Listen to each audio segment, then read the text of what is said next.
Two ranked teams will be battling it out on Faurot Field Saturday afternoon. But exactly how good is Boston College? Let's talk about that right now on Locked On Mizzou.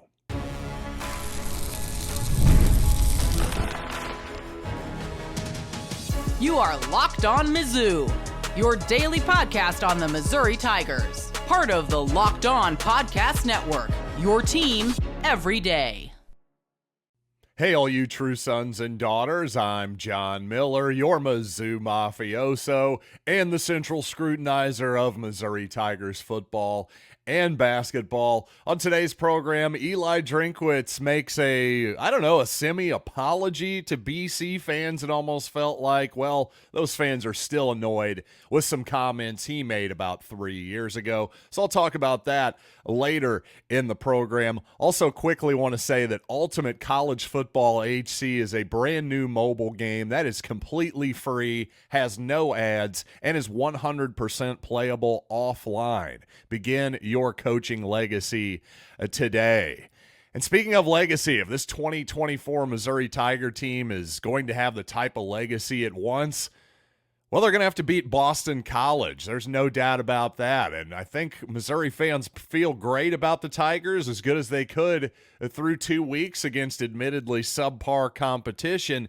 So obviously the competition steps up quite a bit here against a ranked Boston College team that took down a team that was, well, top 10 at the time anyway, the Florida State Seminoles. Now, I want to talk about exactly how good Boston College is here in the program, but I thought I'd get an opinion from one of my frequent guests on this program as well, Brian Smith, the scout master. Well, not only does he know high school recruiting, he also happens to be the host of Locked On Seminoles as well. So I asked Brian what he thought about the Eagles' chances of upsetting the Tigers on Saturday. He said, quote, "It's complex. BC didn't have to throw much versus Florida State, 16 times, in fact. The interior offensive line is very physical.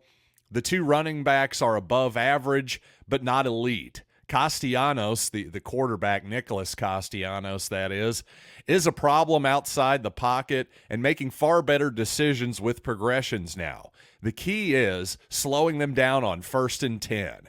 If they stay ahead of the sticks, BC is a difficult team to slow down.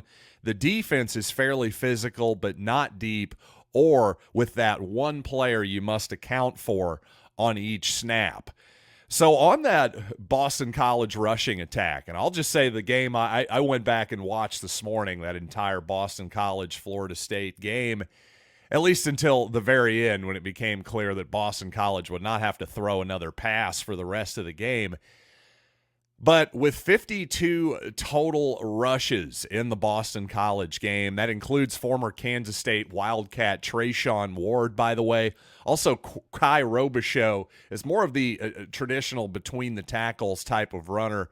Ward is more of a passing game guy, I would say, third down type of guy. And also, well, against Duquesne this past week, another runner, Turbo Richard, actually led Boston College with 15 carries. So a diverse and solid, I would say, fundamentally sound rushing attack from BC. Just a lot of crossers in the passing game, a lot of option runs and quarterback scrambles, just a bunch of different looks from the pistol and from the shotgun.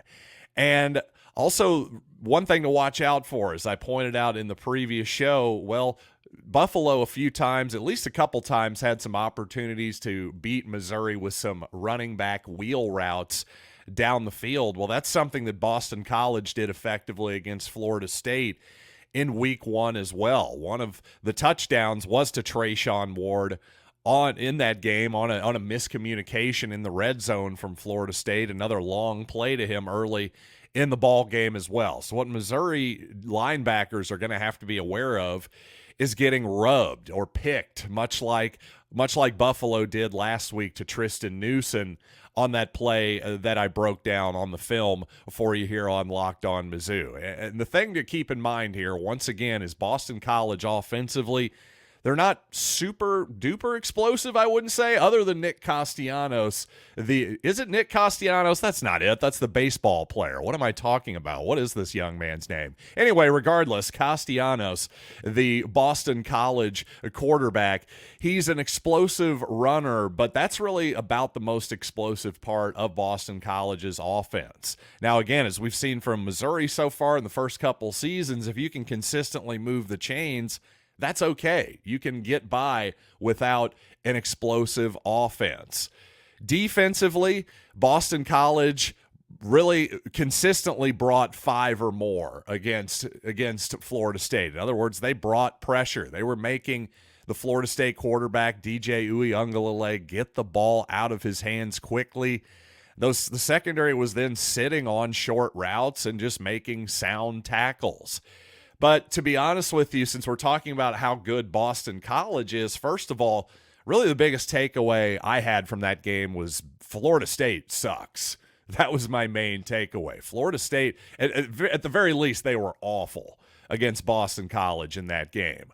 They're down 14-6, by the way, early, with basically an entire half to play. It was the first drive of the second half, in fact, and yet Florida State decides to go for it on 4th down and 5 from their own 47-yard line. They're not even past midfield.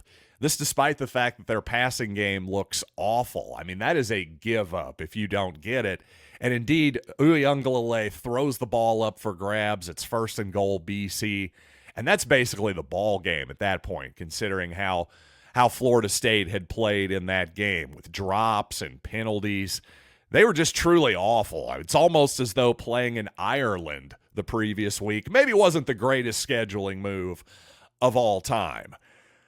Regardless, I just thought that Florida State looked really sloppy, sort of like Arkansas last week, just without any of the explosiveness. So what does this tell us about Boston College? In my opinion, when you take a look at it, Boston College does have a lot of elements of its team that could be that it doesn't really beat itself seemingly. Again, it can if you're not playing fundamentally sound defensive football, if you get outside of your run fits and assignments and all that good stuff, Boston College will make you pay for sure. But the thing is, as I said, if Boston College is the type of offense that can just methodically move the football, what does that make Missouri? The thing is, Missouri, in my opinion, is a better version of Boston College in almost every way. Now, Castellanos, the quarterback, according to Corey Flagg, who played in the ACC last year, according to Eddie Kelly, who played in the ACC last year, Castellanos is as fast as anyone at the quarterback position that they've ever played. So he's dangerous. You want to rein him in for sure. But I didn't see any particularly explosive plays other than, again, wheel routes to Trayshawn Ward out of the backfield. Just not a lot of explosive plays to be had for Boston College. So if this comes down to who can move the ball most efficiently, well, I think Missouri is going to win that, especially with what looks like a bear of a defense so far for the Tigers. And by the way, just with that quick opportunity there, I did look it up.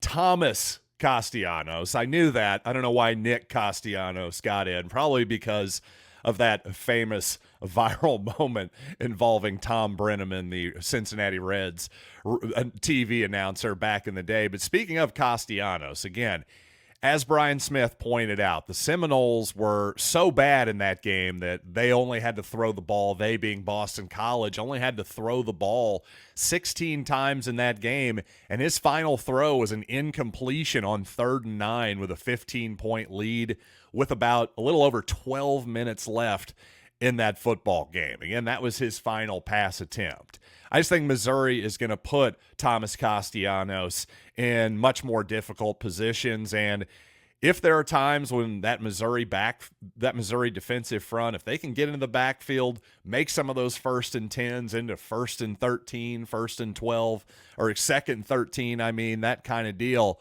I just think it's going to be really tough on Boston College. I just didn't see a lot of signs that they're going to be able to pick up a 3rd down and long through the passing game. And as I alluded to earlier, Eli Drinkwitz basically said he messed up 3 years ago with his famous comments about the great state of Massachusetts before Missouri took on Boston College. Well, despite an apology, perhaps, maybe not directly at Boston College fans, their fans still seem to be annoyed. I have to admit, they have a little bit of a point, and I'm going to explain what I mean coming up in just a little bit, plus some injury updates as well. But first, let's talk about Ultimate College Football HC, an amazing game in simulation that lets you step into the shoes or visor, perhaps, of your favorite college football coach. Imagine being the head coach of the Missouri Tigers, from recruiting high schoolers, hiring staff, overseeing training camps, handling scholarships. You get to control every detail, including calling the offensive plays. And that type of strategy is not only going to determine the success of each game, of each snap, but it's also going to shape the future and legacy of your program. And to me, this is so much better than your typical dynasty type of modes on your classic consoles, because Ultimate College Football HC is completely free, has no ads, and is 100% playable offline. So you can play on the go as you want and when you want. You're not tethered to that big brick of a console sitting under your television. And of course, I've got a special offer for you Locked On Mizzou fans. Use the promo code LOCKEDONCFP, all caps, inside the game store to receive a free boost for your program. Make sure to take advantage of this perk, as it'll get your program off to a great start. Download the game by visiting ultimate-cfb.com. That's ultimate-cfb.com, or look it up in the app stores. Ultimate College Football HC. Begin your coaching legacy today.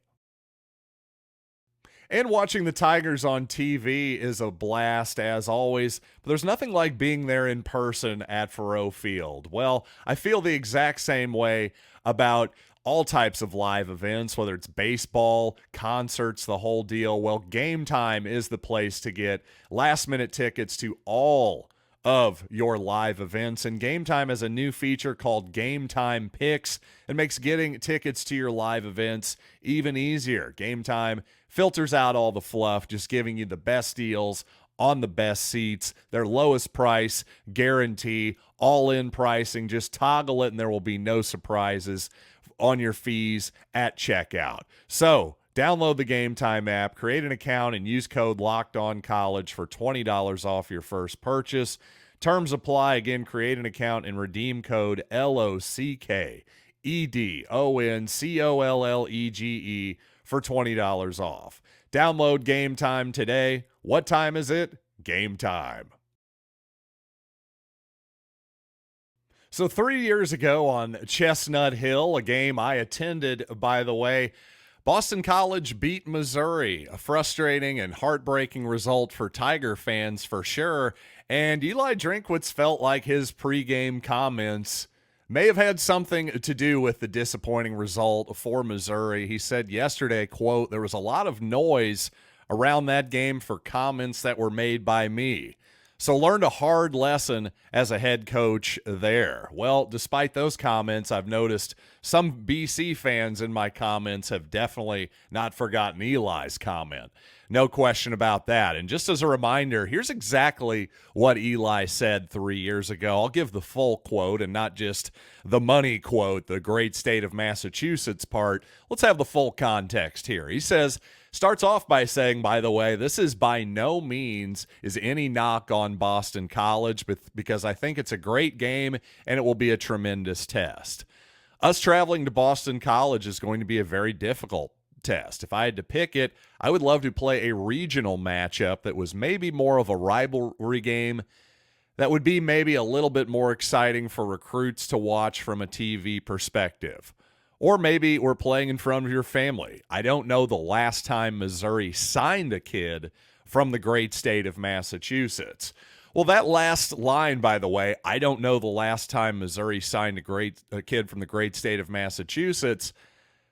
I don't know the last time Missouri did either. I think I may have even looked this up 3 years ago and possibly in vain didn't even figure out when that would have happened. But it certainly hasn't happened in the Eli Drinkwitz era. So to his point, it's not as though this is an advantageous game from that perspective. But the reason I disagreed with Eli at the time is I thought, wait a second, I like going to Boston. I enjoyed Boston for the second time, had a lot of fun there. It was a cool game. Wish it would have been a better result, but it was a fun road trip. Now, Amherst, Massachusetts, on the other hand, now there's something that he should have been annoyed about. There's where you can go, what's up with the great state of Massachusetts if you want to really get people's ire.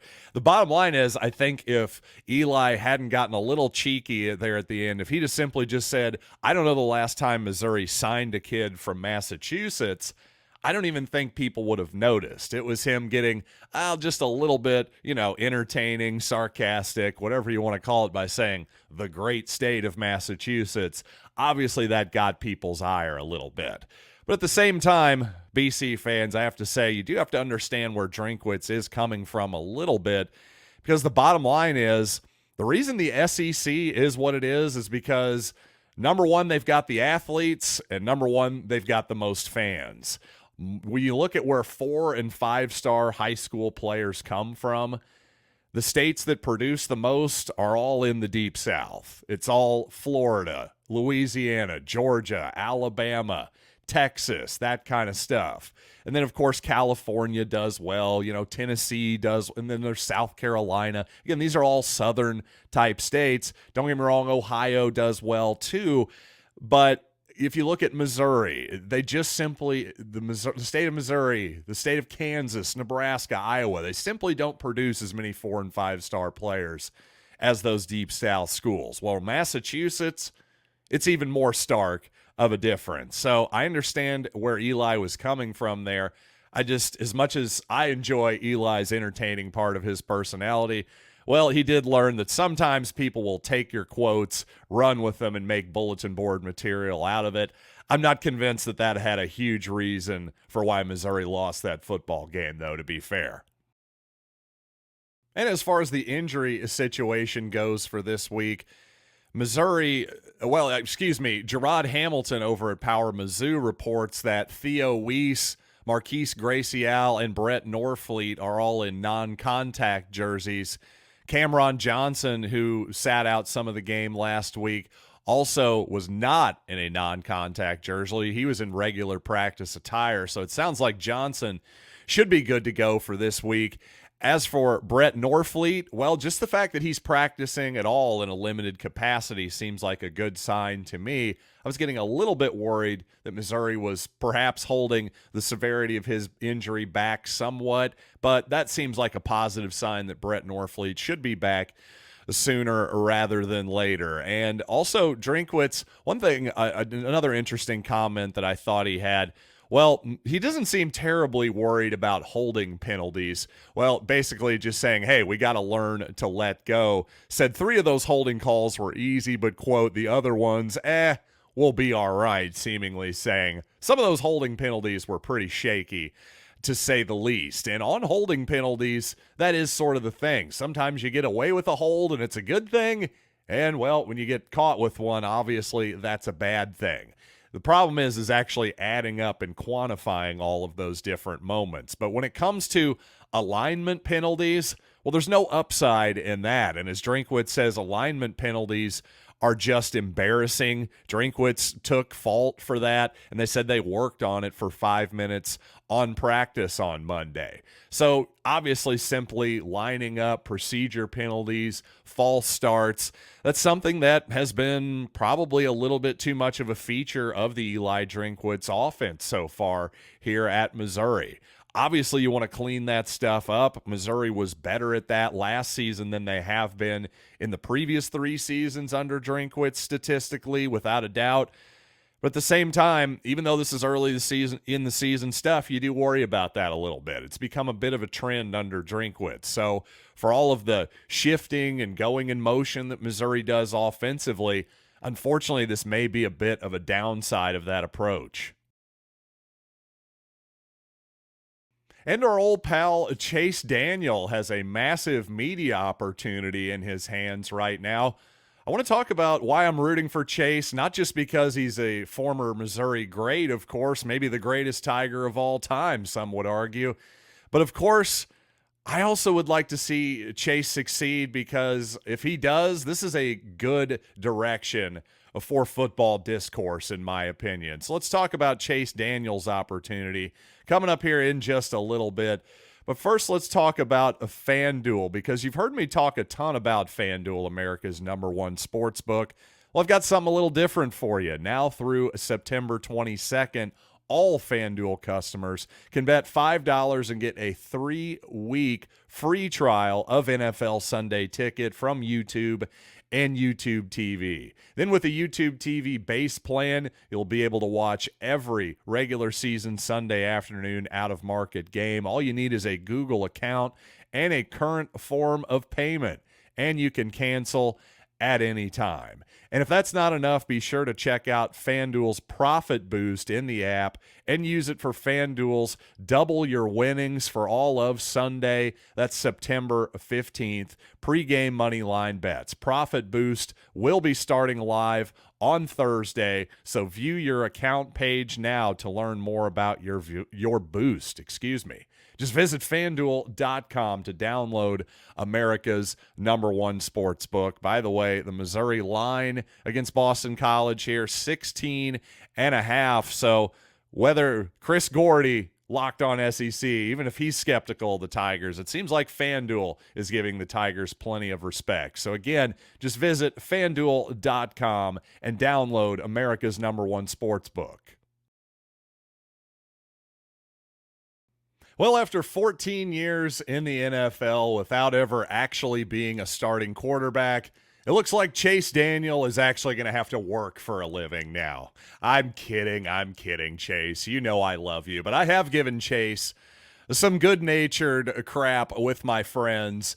His content this past year is, well, it seems like he's been a lot of loving on every quarterback. He's not very critical. Bo Nix is a problem, that type of stuff. But in all seriousness, I really, really hope that Chase's new FS1 show with Emmanuel Acho works out. It's called The Facility on Fox Sports 1. Airs at 9 o'clock Central, Monday through Fridays, and it's a whole bunch of actual football analysis with X's and O's, and not just this, debate style, which has become basically a whole lot of Skip Bayless and Stephen A. Smith ripoffs and that kind of stuff. I like that FS1, which clearly has never gotten a major footing compared to ESPN, other than Colin Cowherd. I just don't know a lot of programs that are on FS1 outside of the actual games that are airing there. So here's the thing. Maybe this is a niche audience, and in fact it probably is, but again, here's the deal. FS1 has niche-sized audiences for everything, and in fact, everything is becoming niche these days. Might as well take a shot at something good instead of first take ripoffs, which again are always going to just be perceived as less than. If you're doing the Stephen A. Smith thing, whether you like him or not, he's the best at it. So if you're going to try to do that, it's always going to look a little bit less than. My thing is, why not do something different than for a change? So I really hope this works out for Chase Daniel. And by the way, I think his analysis is really, really good. I know I was making fun of how positive he is. Well, by the way, as Chase has been coming along here the last few weeks, I've noticed him being a little bit more critical, just in terms of constructive criticism, and that's got to happen at a certain point for sure. I understand it's probably awkward for Chase a little bit to be overly critical of guys. I'm sure a lot of these guys he knows a little bit, has at least met before and that kind of thing. So again, Chase, very, very early in his media career here, and yet he's showing signs of being one of the rising stars in this space, in my opinion. I think he's offering something really different with just his actual X's and O's analysis, but he's doing it in an entertaining way. Chase has kind of a knack for this stuff. So I think it's really cool. As a Missouri fan, I'm proud to see him doing it, and I'm obviously rooting for him. And by the way, just one more final thing here with Chase Daniel. I had disagreed with him in the offseason. I know Chase is not a fan of the NFL's dynamic kickoff. Well, one thing Chase tweeted out here recently is, and the dynamic kickoff was in fact not dynamic. You're going to see a lot more touchbacks than you think this year. That was during the Ravens-Chiefs opening game. And I have to say, Chase definitely had a point there. A lot more touchbacks than I was expecting, frankly, to the point where I would like to see the NFL change that touchback rule even a little bit further. Again, this is a new rule. It's okay to tweak this, and in my opinion, even in the middle of the season, I'd be okay with tweaking it. Say move the touchback that is now at the 30-yard line, move it to the 35, maybe the 40, whatever you have to do to discourage teams from simply kicking it out of the back of the end zone. That was the entire point of this rule change. So if it's not doing that, I think it's been an improvement so far in terms of touchbacks, but I have to admit, Chase was right. You're seeing a lot more touchbacks than I expected on the dynamic kickoff. But hey, regardless, thanks for joining me here on Locked On Mizzou. As always, in tomorrow's feed on Locked On Mizzou, you're going to see the SEC squad show. Me and my fellow Locked On SEC hosts going to be chopping it up about this coming weekend's action of football. And on Friday, I'll be talking to AJ Black, Locked On BC, for your full Eagles and Tigers preview. So until tomorrow, I am John Miller, and this has been Locked On Mizzou.